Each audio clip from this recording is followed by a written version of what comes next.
Okay, so I know you haven't seen this face for a couple of weeks now. We've had the Easter holidays, so obviously, you know, family kind of takes priority over anything else. And also, work's been really manic, so I've not even had a moment to really get into the garage. If you've seen the Instagram posts, then obviously, you know, not much activity going on in here as such, but it's all going to change. Today we're actually going to unveil what's inside the crankcase, see where all these shavings have come from. We've taken the top off, we've taken the pistons out, we've done all sorts. The next step is now to take all the little bits that we have to take off the side. We've got the oil pump, the cover for the oil pump, we've got the rotor as well, we need to get that off, and then we can open the crankcase, see what's inside and see where all these metal shavings are coming from. So with that short intro, let's jump straight into the engine and see what we find.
The oil pump is out, and then you can actually open these two screws to actually measure everything inside your oil pump if you want to, which we will be doing.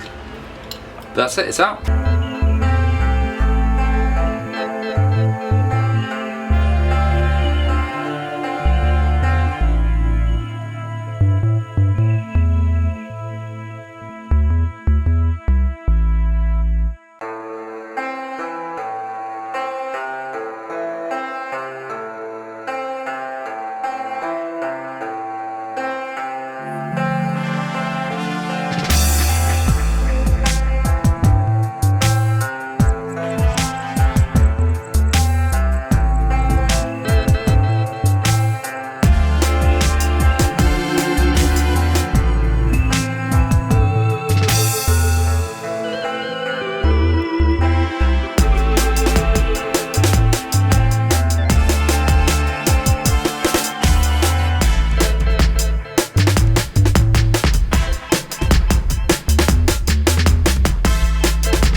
So with everything off now, and I've even taken the rotor off there, that was a bit of a job because the thread inside the rotor had been stripped from someone that tried to do it before, so I had to use a 6-inch puller to then pull it off.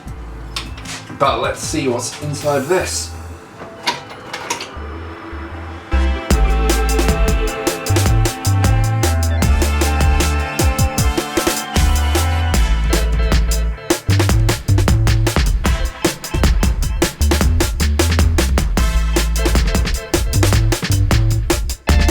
Right, so with the crankcase open, obviously you can't really immediately see where things are wearing. Where you have to look at are these shells in between here, your crankcase sort of bearing shells in between that. That is what tends to wear out, and also the shells around the con rods here. So I'll move everything that's connected to the primary chain at the moment so I can take the crank out. Let's put that one side. And actually, before I take the crank out, these here are the culprits. It doesn't take a genius to see that those are obviously worn down to the copper layer. I mean, one of the ways people tend to say that you can find if your shells are wearing out is if you do get copper dust, copper shavings in your oil, and you know it's down to the copper layer, which these are. I mean, I didn't see any copper in the oil itself, but I mean, it was so dirty you couldn't even see anything in it. And that is all the way through. Let's try to get this into focus. All the way through.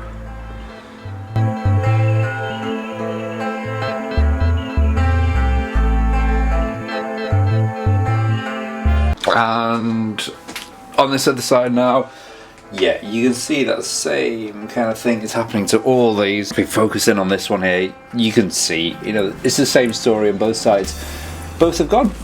Both sides, obviously, you know, it's kind of obvious it would, seeing as it's the same bearings, same shells in a way. Okay, so that is the end of that. We figured out that all those shavings are coming from the crankshaft bearing shells at the moment. We don't yet know what the conrod shells are like. That's going to be another job. But what I'm going to do is, because I don't have the tools that's needed to accurately measure these, I know, you know, plastic gauges, all that, but I want this to be perfect. So rather than buying a set of plastic gauges and using my measuring calipers, I'm going to take this down to a local engine machinist that's around here, get them to measure everything perfectly, if they will. I've not yet asked them, but I'm hoping they will, you know. That will be my next step. Also, we need to measure the piston ports, see what rings we need on that, and that is it. So next stage on this, obviously measure everything. I might actually start doing the CB frame is over on that side, the engine is on this side. I might actually start putting the seat down next before sending the frame to the powder coaters. It's a good job I've kind of delayed it as well, because I've realised that I do actually need to put a few more brackets and tabs just to hold the seat down a bit firmer. We'll start making the seat, start creating the cowl as well. We've got the tools needed to actually shape the cowl. On the GS, more videos on the GS next week. We've finally put some Canon pods on the GS now. I've not done a video on that. You don't really want to see me putting more pods onto the bike, but that is done.